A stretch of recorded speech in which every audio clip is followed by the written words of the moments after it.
Hello ladies and gentlemen, welcome back to another video. This is BT Plays here, and today we are on the Crew 2 and we'll be testing out the McLaren P1 Gold Line Edition, which is a hypercar and is a part of the new season pass slash motor pass. But before we get into that, don't forget to like and subscribe if you are new, as it does help out the channel.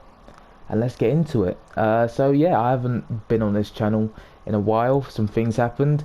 My PlayStation completely died, hard drive died, so I had to get that fixed. All of my videos and stuff like that all got wiped from that PlayStation, so got a new hard drive now. So it's time for a new start, I think, and I'm gonna build my way up. But first, let's just go back to what we are used to, which is testing out vehicles in the Crew 2 and just playing the Crew 2 in general before we actually start doing other stuff, more stuff that requires more time and more hours to actually edit and produce. Whereas at least I know I'm still giving something to you guys if I pop out a few videos like this in the meantime. So it's going to be every other day until I actually manage to figure out a proper schedule, because I do want to keep on top of it. But enough of me talking, let's actually get into this vehicle.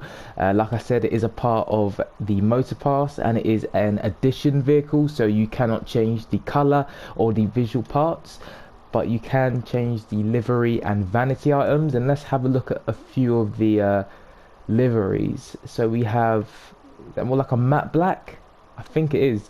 That's all gold.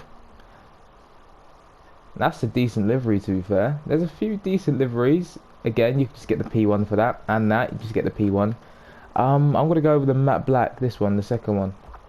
I think it's matte anyway. Probably not, but we'll use that. I do like the black and the gold of this vehicle. I swear I had a Regera or an Agera like this. Or is it in a different game? I'm not too sure, but I remember an Agera or a Regera looking like this. We're not going to bother with the vanity items either, so that is the customization of this vehicle. And as you can see, we're now on the performance, and the base performance level of this vehicle is a 266 out of 320. It has a top speed of 217 miles per hour, and it has 903 horsepower as well. So let's put on some 320 parts and see how well this vehicle is looking. And I'm running out of a few parts because I haven't played this game in a while. I'm running out and I'm literally not up to date with anything to do with this game, so I'll learn along the way. But the top speed with the 320 parts all on is now 279 miles per hour, with 1014 horsepower. 0 to 60 in 2.33 seconds, quarter mile in 8.8 seconds, and brake distance 60 to 0 is 18.84 yards. This vehicle is probably the exact same as the original P1, which I have tested out on this channel already, but we may as well see if this addition vehicle is any different. So I will see you at an event to try this vehicle in a second. Am I blind, or does this vehicle look a bit thicker? It looks a bit thicker at the back. It's a bit wider. Is there a wide body kit on this vehicle? There must be, because look, the normal P1 does not look like that. Okay, anyway, let's try out this vehicle. Yeah, this is wide. This is a wide boy. Did not expect that. Damn. Pretty thick. But I don't think the normal P1 is like this vehicle. Well, looks like this vehicle. I don't think it's that wide. Personally, I haven't used the P1 in about probably since I last tested it out. So I haven't used that vehicle in a long time, and my driving on this game is going to be horrendous, but it's alright.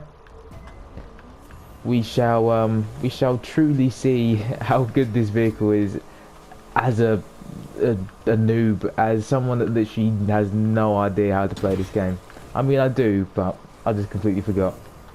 And I think I've picked the worst track as well, or the worst event for this vehicle, because if I remember correctly, we go up in the mountains and there's a lot of turns, so it's probably not the best for this vehicle, but it's a good way to see how good the turning and braking is of this vehicle. And so far, I mean, it seems fast, obviously, because it's a hypercar with 279 miles per hour top speed, but it does seem a bit fast, which is always good to have in a hypercar vehicle. Handling wise, it doesn't feel the most friendly to handle. Obviously, more tight turns like this, and the brakes are pretty good. I won't lie, the brakes are fairly good, which is always a bonus, especially for events like this where there are a lot of turns and you need to brake quite a bit. But I'm handling it decently, but it is quite tough. But so far, not too bad, I won't lie. So far, not too bad. I remember, I think my like top go-to hypercar vehicle was the Senna, before obviously I stopped uploading stuff. And I probably think the Senna would still be up here, because the Senna, all I can remember from the Senna is it was just OP. It was so good. Does this come close to the Senna? Obviously they're both McLaren. To be fair, braking wise, very close, I think. Like, that is a very, I was about to say very good turn. I've just trapped myself. Please tell me there's a way out here. There is, thank God for that. But no, the brakes are actually fairly decent. Bit of drift action there as well, we love to see it. But because these turns and stuff, we can't actually get too far ahead. But we're still doing decently. Don't know why we span out a little bit there as well. But it is a nice vehicle as well, very nice vehicle. Obviously the P1 has the renowned retractable spoiler. Was that the first car with the retractable spoiler? Was it? I'm not too sure. I don't think it was, but I know this vehicle got very popular because of that. And growing up, I always thought of the T20 when thinking of the P1, because the T20 obviously in GTA is the P1.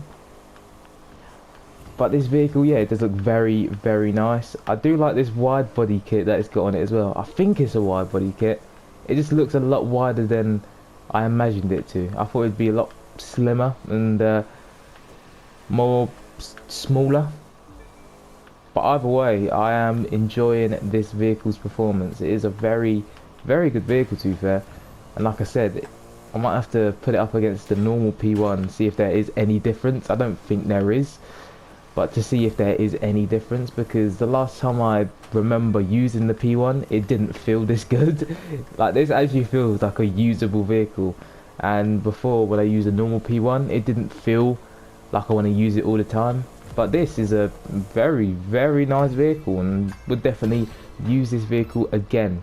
In terms of prices as well, like I said, it is part of the Motor Pass this season, so it is going to set you back about 80,000 crew credits, or I think they do a thing now where it's like 3 million crew bucks as well, which is, I mean, you do get well, 4 vehicles overall, but 3 for 1 million pretty much. So you get 1 for free and then 3 for 1 million each, which, I mean, it's not a great deal, especially if the vehicles are bad, but this seems like a decent vehicle and one I would use quite often. So overall, this vehicle, I'm going to give this vehicle an 8.4 out of 10, an 8.4, yeah.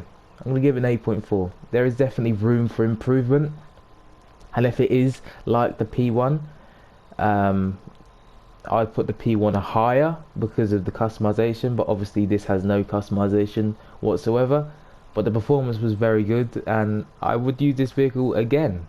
And if you have used this vehicle, don't forget to tell me what you think of it in the comment section down below.